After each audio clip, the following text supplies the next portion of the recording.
tous. Alors, j'ai parlé de la reconnaissance que le salarié pouvait trouver au travail et ailleurs. Et j'aimerais aussi parler de l'utilisation de la reconnaissance qui est faite par les managers et les entreprises auprès des salariés. Pour ceux qui ne me connaissent pas encore et qui tombent par hasard sur cette vidéo, eh bien, je suis Sylvie de Rochefort. J'ai travaillé toute ma carrière dans les ressources humaines. J'ai eu un organisme de formation et de coaching qui s'appelait Flow Management et j'ai accompagné plus de 3000 personnes dans leur reconversion professionnelle. J'ai décidé de monter cette chaîne vidéo parce que je voulais aborder les RH de manière impertinente et disruptive, histoire de vous faire sortir du cadre et de comprendre un petit peu les enjeux des ressources humaines dans l'entreprise, que l'on soit patron ou salarié. Si vous êtes patron, sachez que j'ai accompagné beaucoup de comités de direction et que si vous posez des questions, venez vers moi. Alors, revenons-en au management par la reconnaissance. Ça a été un thème que j'ai abordé à moult reprises pour la mutualité sociale agricole. J'avais d'ailleurs une formation qui s'appelait Motivation et reconnaissance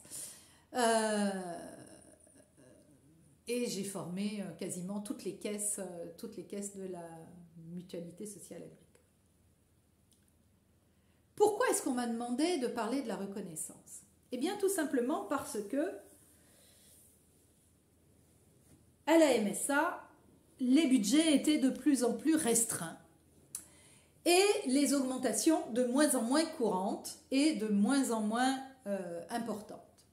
Alors, ils m'ont dit, Sylvie, il faut que vous aidiez les managers à apprendre aux salariés comment se passer d'une augmentation. Et le meilleur outil pour ça, c'est la reconnaissance. Car souvent, derrière une démission ou derrière une demande d'augmentation, il y a un manque de reconnaissance ressenti par le salarié.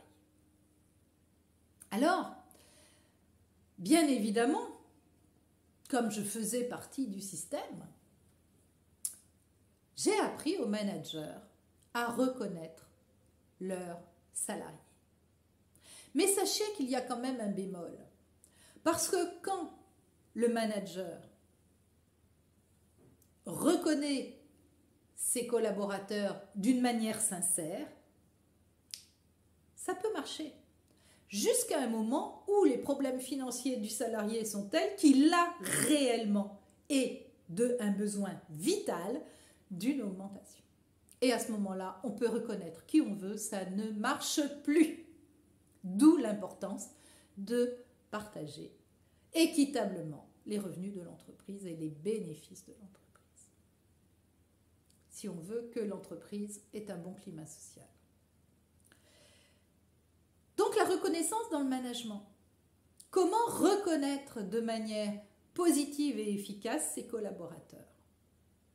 Je vais vous donner quelques trucs. Et si vous voulez en savoir plus, bien évidemment, contactez-moi. Sachez que chaque personne n'a pas le même besoin de reconnaissance en fonction de sa personnalité. Lors d'une précédente vidéo, je vous parlais de cette jeune femme à qui on a proposé le poste de chef de projet parce qu'elle voulait être responsable. Très beau type de reconnaissance adapté. Mais donner le titre de chef de projet à quelqu'un qui est un très bon second, eh bien, vous allez, au contraire, le faire stresser. Et il va même certainement refuser.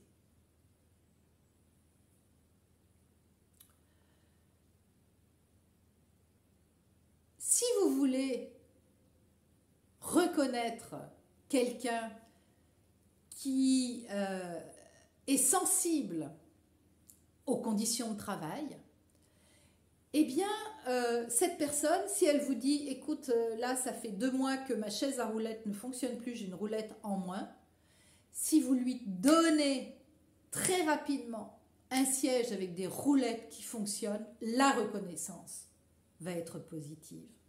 Par contre, si vous lui dites, vous pouvez vous en passer, eh bien là, vous êtes en train de le démotiver. Un autre exemple? Eh bien, si vous avez quelqu'un qui a un goût profond de la liberté, donnez-lui de l'autonomie. Et ne l'assommez pas avec des reportings à la con. Je vais m'arrêter là pour la reconnaissance. Et vous avez mes coordonnées. N'oubliez pas de vous abonner et de liker cette vidéo et de me contacter si vous voulez en savoir plus sur la reconnaissance positive et efficace en tant qu'outil managérial. À très bientôt.